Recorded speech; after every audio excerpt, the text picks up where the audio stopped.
আমাদের মনে রাখতে হবে, বিভেদ, প্রতিহিংসা, প্রতিশোধ কোনো জাতিকে শক্তিশালী করে না। আপনার ধর্মীয় ও নৈতিক মূল্যবোধের পথ প্রদর্শক।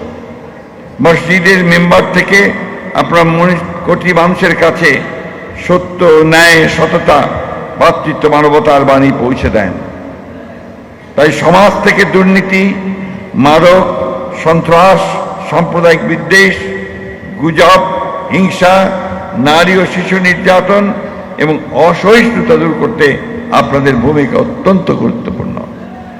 আমি আবার পুনরায় বলছি, অসহিষ্ণুতা দূর করতে আপনাদের ভূমিকা অত্যন্ত গুরুত্বপূর্ণ।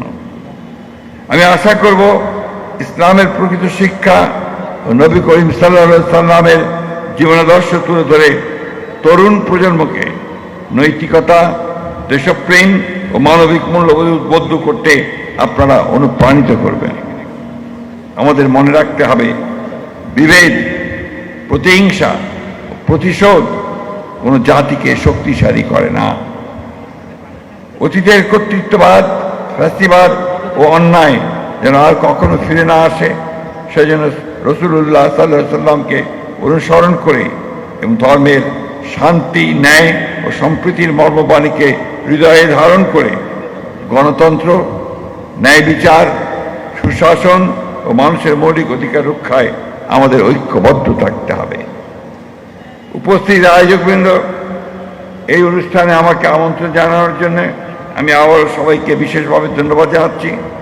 আপনারা বিশেষ করে ইসলামিক ফাউন্ডেশন দীর্ঘদিন ধরে দেশের ধর্মীয় শিক্ষা, ইসলামী সংস্কৃতি, গবেষণা, প্রকাশনা, মসজিদ ভিত্তিক কার্যক্রম, ধর্মীয় মূল্যবোধ বিকাশে গুরুত্বপূর্ণ ভূমিকা পালন করে আসছে।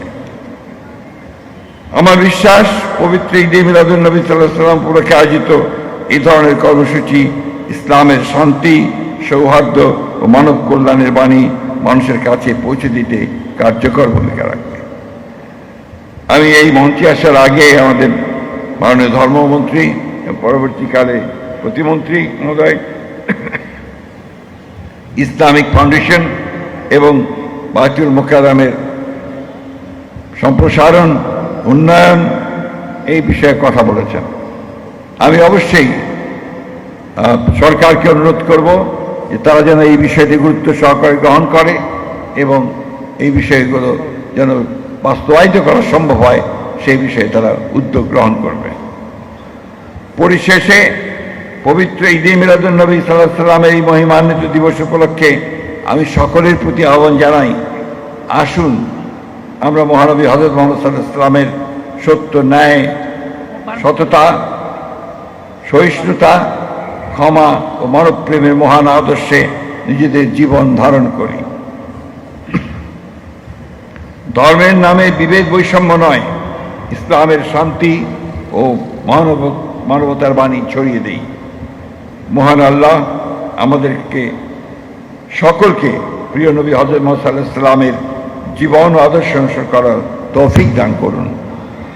আমাদের দেশ ও জাতিকে সকল অনিষ্ট, বিভেদ ও অশান্তি থেকে রক্ষা করুন। বাংলাদেশকে শান্তি, ন্যায়, সাম্য, সম্প্রীতি ও সমৃদ্ধির পথে এগিয়ে নিয়ে যান। আমি পবিত্র ঈদে মিলাদুন্নবী সাল্লাল্লাহু আলাইহি সাল্লাম উপলক্ষে আয়োজিত পক্ষকার অনুষ্ঠানমালার শুভ উদ্বোধন ঘোষণা করছি এবং সকল কর্মসূচির সার্বিক সফলতা কামনা করছি। মহান আল্লাহ আমাদের সহায় হন, আমিন।